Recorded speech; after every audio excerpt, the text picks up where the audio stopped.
अब खबर विस्तार से। अखिलेश यादव समाजवादी विजय रथ यात्रा लेकर लखनऊ से मोहनलालगंज पहुंचे। यहां उन्होंने जनसभा को संबोधित किया। इस मौके पर अखिलेश यादव ने योगी सरकार पर जमकर निशाना साधा। उन्होंने कहा कि जब भी कोई बड़ा कार्यक्रम आयोजित होता है तो समाजवादी सरकार के समय बनाए गए स्टेडियम का ही इस्तेमाल होता है। अखिलेश यादव ने एक बार फिर गरीबों को हर महीने 300 यूनिट मुफ्त घरेलू बिजली और किसानों को सिंचाई के लिए मुफ्त बिजली देने का ऐलान भी किया। अखिलेश ने सीएम योगी पर निशाना साधते हुए पूछा कि क्या वो क्रिकेट खेल सकते हैं, लैपटॉप और स्मार्टफोन चला सकते हैं।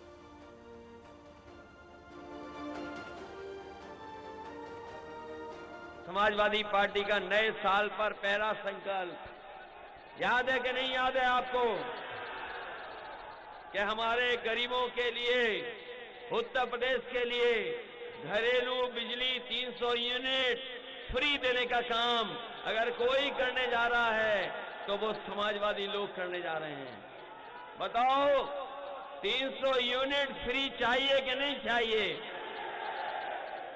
जहां 300 यूनिट फ्री दे रहे हैं वहीं अपने किसानों की सिंचाई भी मुफ्त करने जा रहे हैं, क्योंकि किसान वो है जो हमारी अर्थव्यवस्था की रीढ़ है। तो बाबा मुख्यमंत्री क्या बॉलिंग कर सकते हैं?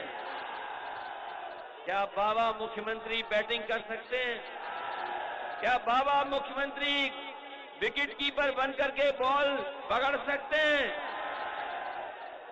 क्या बाबा मुख्यमंत्री कैच ले सकते हैं?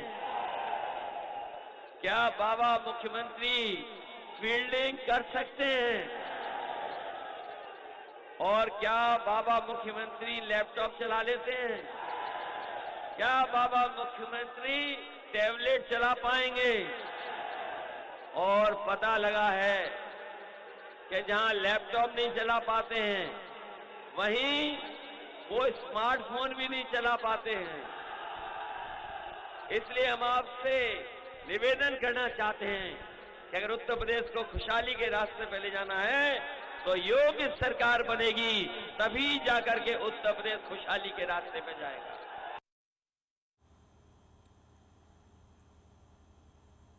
उधर बड़ी खबर है, बीजेपी चलाएगी लाभार्थी संपर्क अभियान। 4 जनवरी से इसकी शुरुआत की जाएगी। सभी 403 विधानसभा क्षेत्रों में ये चलेगा अभियान। 6.5 करोड़ लाभार्थियों के घर जाने का टारगेट रखा गया है। सभी बीजेपी के पदाधिकारी लाभार्थियों के घर पहुंचेंगे। इसमें मंत्री शामिल हैं, विधायक और सांसद भी इस अभियान में शामिल होंगे। लाभार्थियों को चंदन कुमकुम लगाकर बीजेपी के विधायक, सांसद और सरकार के मंत्री सेल्फी भी लेंगे। सरकार की योजनाओं से संबंधित स्टिकर भी इस दौरान बांटे जाएंगे। तो ये बड़ी खबर हम आपको बता रहे हैं। बीजेपी के नेता लाभार्थी संपर्क अभियान के तहत 4 जनवरी से जो शुरू होने वाला है, इसके तहत सभी 403 विधानसभा क्षेत्रों में जाएंगे और जिन जिन लोगों को योजनाओं का लाभ मिला है, जो आंकड़ा बताया जा रहा है वो 6.5 करोड़ लाभार्थी हैं। ये लोग हैं जिनके घर बीजेपी के पदाधिकारी जाएंगे, जिसमें मंत्री शामिल हैं, विधायक और सांसद भी शामिल हैं। इस अभियान के तहत जाएंगे और ज्यादा से ज्यादा लोगों से संपर्क करेंगे। मेरे सहयोगी संकेत जुड़ गए हैं। संकेत, और क्या डिटेल है बीजेपी के इस अभियान के बारे में? देखिए, जिस तरह से आगामी विधानसभा चुनाव नजदीक है, उससे पहले लगातार बीजेपी चुनावी अभियान चला रही है, लेकिन ये एक अपने आप एक नया अभियान है, लाभार्थी संवाद योजना अभियान। इसमें सीधे तौर पर जो प्रदेश और केंद्र की योजनाओं से जो लाभार्थी लाभान्वित हुए हैं, उनके पास भारतीय जनता पार्टी के संगठन के बड़े नेता, स्थानीय विधायक, सांसद और उत्तर प्रदेश सरकार के जो मंत्री हैं वो जाएंगे। और इसके अलावा जो केंद्र में यूपी से मंत्री बनाए गए हैं वो लाभार्थियों से सीधे संवाद करेंगे और उनके डोर टू डोर जाकर उनको केंद्र और प्रदेश की योजनाओं के बारे में बताएंगे। और कोशिश भारतीय जनता पार्टी की इस अभियान के तहत ये है कि 6.5 करोड़ जो लाभार्थी हैं उनको अपने साथ जोड़ा जाए। बीजेपी आगामी विधानसभा चुनाव में बीजेपी के पक्ष में वो लोग मतदान करें। भारतीय जनता पार्टी का संगठन इसीलिए काम कर रहा है इस अभियान पर, और 4 जनवरी को इस अभियान की शुरुआत पूरे उत्तर प्रदेश की सभी 403 विधानसभा सीटों पर होगी। जी, बहुत शुक्रिया संकेत आपका तमाम जानकारी के लिए। तो बीजेपी ने ये डोर टू डोर कैंपेन शुरू करने जा रही है 4 जनवरी से। वहीं एआईएमआईएम अध्यक्ष ओवैसी ने सहारनपुर में अखिलेश यादव पर बड़ा हमला बोला है। अखिलेश पर निशाना साधते हुए ओवैसी ने कहा कि भारत के मुसलमानों पर इल्जामात लगाना आम बात है और मुझे अखिलेश के सर्टिफिकेट की जरूरत नहीं है। उन्होंने ये भी कहा कि यादव 11% हैं जबकि मुसलमान 19% हैं।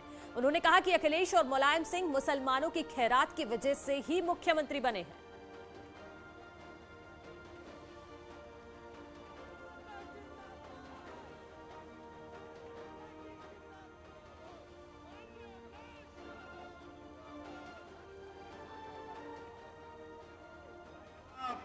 इल्जाम तो भारत के मुसलमानों के मुकद्दर का हिस्सा बन चुका है। अब हम इल्जामात की फिक्र नहीं करेंगे। सुन लो अखिलेश यादव, मुझे तुमसे कोई सर्टिफिकेट की जरूरत नहीं है। मैं इस जनता के दरमियान में जाकर अपनी दिल की बात करूंगा और उनके दिल को जीतूंगा। तुम क्या दोगे? तुम 11% यादव हो, हम 19% मुसलमान हैं।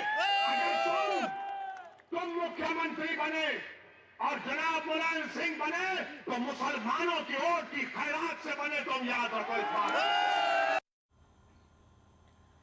खबर अयोध्या से है। सीएम योगी के अयोध्या के चुनाव लड़ने की संभावना से संतों में खुशी की लहर है। कुछ संत कह रहे हैं कि अयोध्या के संपूर्ण विकास के लिए सीएम योगी को अयोध्या से चुनाव लड़ना चाहिए, तो वहीं कुछ संतों का कहना है कि अयोध्या और काशी का विकास मुख्यमंत्री योगी आदित्यनाथ के नेतृत्व में तेजी के साथ हो रहा है और अब भगवान कृष्ण की जन्मभूमि मथुरा का विकास होना चाहिए।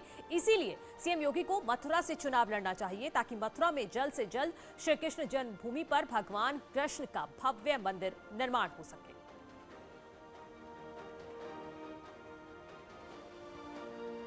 अयोध्या के साधु संत धर्माचार्य अयोध्यावासी सब लोग बहुत दिनों से ये प्रयास कर रहे थे कि माननीय आदित्यनाथ योगी जी अयोध्या से चुनाव लड़ें, क्योंकि पूर्ववर्ती जितनी सरकारें थी, जितने मुख्यमंत्री बने, सब लोगों ने अयोध्या को उपेक्षित रखा था। हम लोग इसके चश्मदीद गवाह हैं। हम लोग 84 कोस की परिक्रमा करने जाते थे तो पीठ में लाठियां खाते थे और पूरे अयोध्या में केवल गंदगी का अंबार था। लेकिन जब से आदित्यनाथ योगी जी सीएम की कुर्सी संभाले हैं, तब से अयोध्या त्रेता युग की अयोध्या बन गई है और हम लोगों का विश्वास है कि योगी जी यहां से चुनाव लड़ेंगे तो अयोध्या का स्वरूप में और निखार आएगा। चाहे वो अयोध्या से लड़ें, चाहे मथुरा से लड़ें, चाहे काशी से लड़ें, लेकिन हम लोग की भाव है, इच्छा है कि योगी जी मथुरा से चुनाव लड़ें। मथुरा से आखिर क्यों? मथुरा से क्यों नहीं, मथुरा से इसके नाते क्योंकि अयोध्या में भगवान राम की भव्य दिव्य राम जन्मभूमि योगी जी के नेतृत्व में, मोदी जी के नेतृत्व में मंदिर निर्माण कार्य चल रहा है। उसी प्रकार योगी जी और मोदी जी के नेतृत्व में बाबा विश्वनाथ का कॉरिडोर भव्य दिव्य बन रहा है, जिसका मैं साक्षी था। मैं वहां पे मौके पे मौजूद था जब। और यहाँ रुकेंगे एक छोटे से ब्रेक के लिए, जल्द लौट रहे हैं, आप कहीं मत जाइए।